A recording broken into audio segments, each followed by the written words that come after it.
The dog and I are in search of the mysterious source of Hobart's water supply.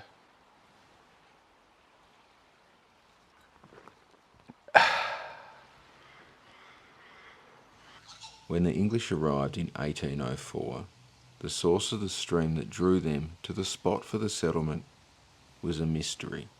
Some theorised that on top of the mountain there must be a great high-altitude lake. The Hobart rivulet today is closer to a concrete gutter, flushing through the city, plundered 1,000 times, redirected to death. But in the beginning it was green on each side.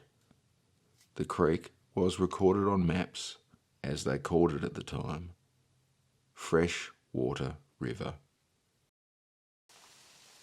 A lot is actually not known about Hobart in general during the early period, but before long we do know that there were all sorts of diversions and water runs being put up and then removed and then put up along the creek.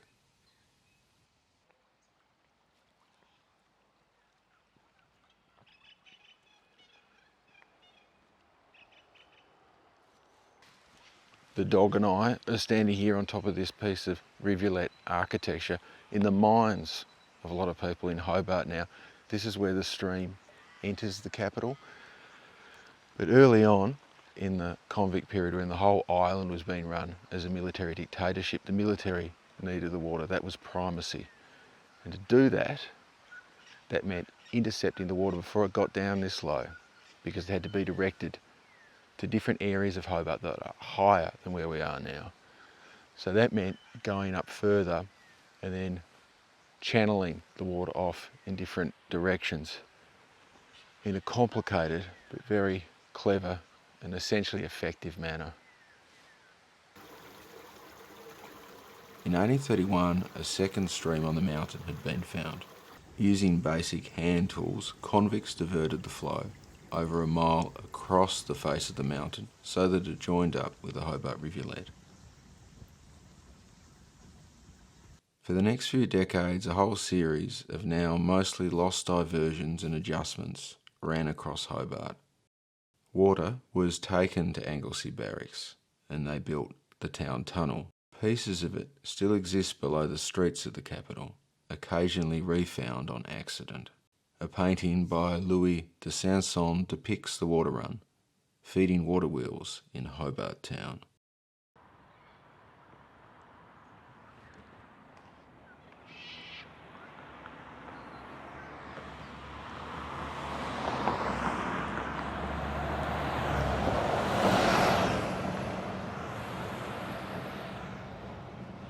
So we're on Macquarie Street here and it's very suburban. You've got houses that are now very expensive on each side of the road.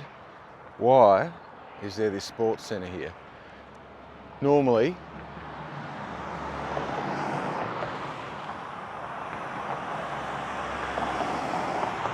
things like this are built in open fields where the land isn't very expensive. Did they knock a bunch of houses down to build this? No, they didn't. There was something else there beforehand.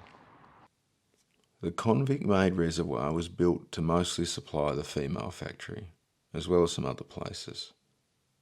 In 1954 it was used to test modelling of the yet-to-be-built Hobart floating bridge.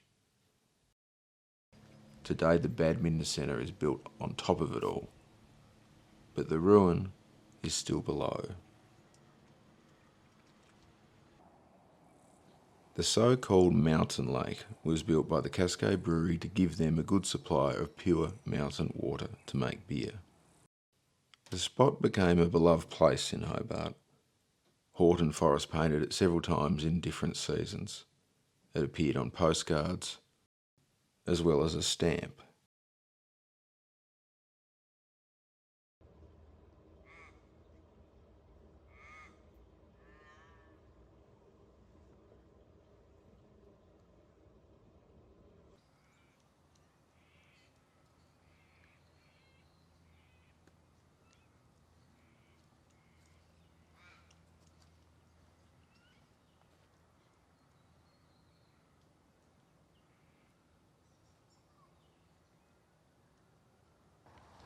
This thing here that people used to call a lake has been faded by time. It's not much more than a pond with some broken plumbing attached. It's filled with frogs and flies. Eventually, it was no longer needed, and slowly people began to forget where it even was. The new waterworks began in the 1860s. Mountain Wellington Pipeline began at the source, high up on the lesser known Northwest Bay River. Again, cutting across the mountain, it collected more water along the way.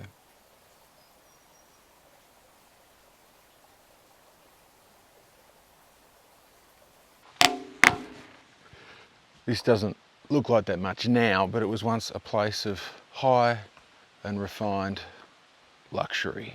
Before the Pinnacle Road was built in the 1930s, the only way to get up to the top was to climb.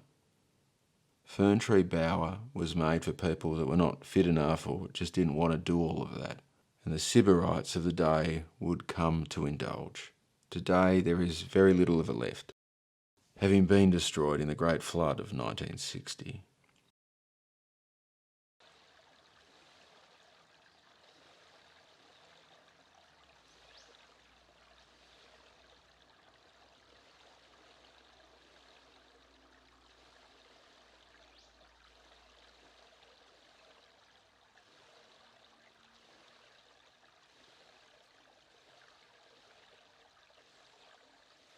As the pipeline continues down from Fern Tree, a series of timber aqueducts were built to carry the flow.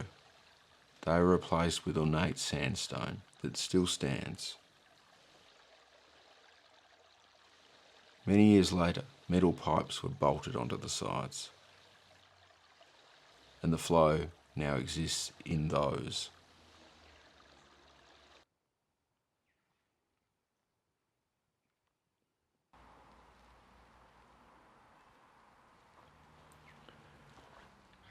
So the dog and I are here on the pipeline track, and this sandstone building, this is the spruce house. It's one of the many mechanisms on the pipeline track.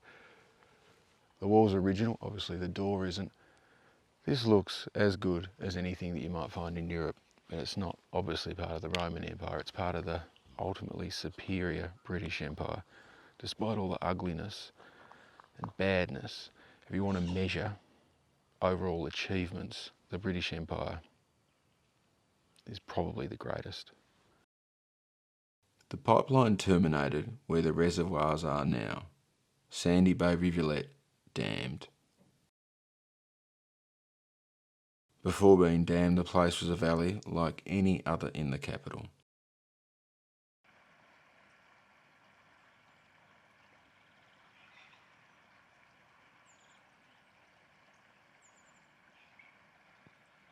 The initial plan was to build one giant reservoir, but the government wouldn't allocate enough money. They'd build one first, and then later, maybe another.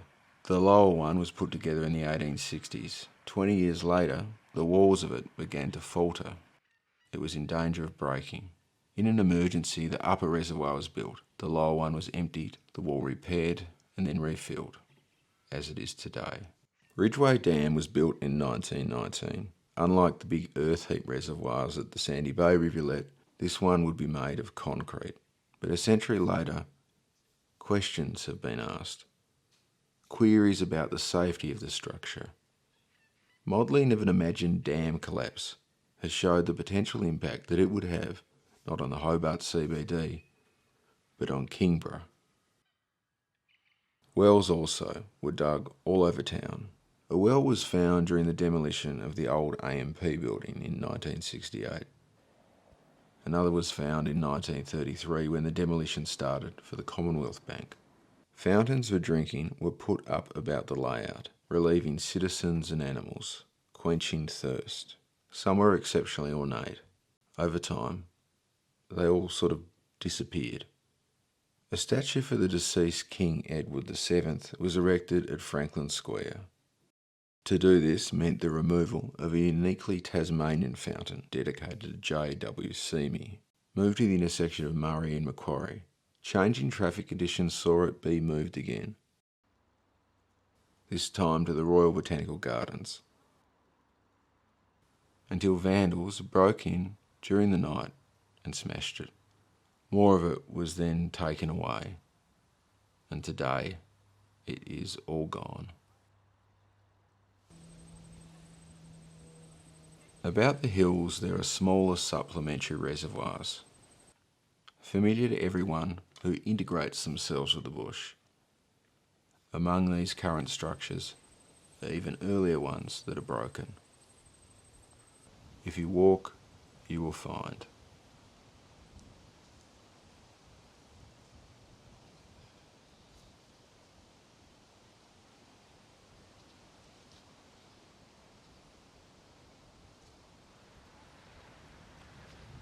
So we're up here at the top of Forest Road, and you can see out across the capital. There's this bit of concrete here and it looks like a cricket pitch, albeit a short one. Over there, you've got a building. What's more interesting in that building is the thing that's attached to that building that is under us, and that's a series of pipes and containers that are reservoir infrastructure. It's been decommissioned, it's all empty. Theoretically, you might be able to climb down there, although I wouldn't imagine it is a pleasant experience. Up in the hills in Hobart, on both sides of the river, there are things like this, ruins, just out of sight, but they're there. Arguably the most important ruin of any type in Tasmania is the one that barely exists, at Risdon Cove. This is because it saw the entire location of Hobart switch from one side of the river to the other. The settlement had been in command of John Bowen, just 24 years old, since 1803. Despite an already extant Indigenous population, he laid claim to the island for England. When Collins arrived in Van Diemen's Land in February 1804, he found the settlement struggling. For 1 year, they'd barely gotten by. It was now the height of summer, and the Risdon Brook, where they had made camp and were building things, was desperately dry. Collins, the superior officer, almost twice the age of Bowen, took control, and he moved the settlement of Hobart from Risdon Cove to Sullivan's Cove, where it is now. Bowen failed because the water supply failed him. Today, that stream is altered in ways beyond that young person's imagination. The Risdon Brook Dam was built in 1968.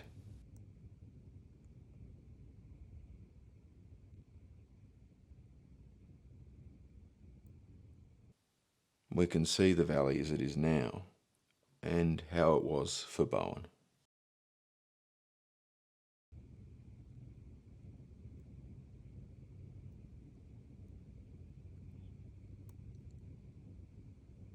When the Tasman Bridge was built in 1965, pipes for fresh water were included. They took fresh water from one side of the capital to the other across the River Derwent. When the bulk ore carrier, Lake Illawarra, crashed into the bridge in 1975, killing 12 people, it broke the pipes. Until the pipes were turned off, there was a spectacular, unintended fountain.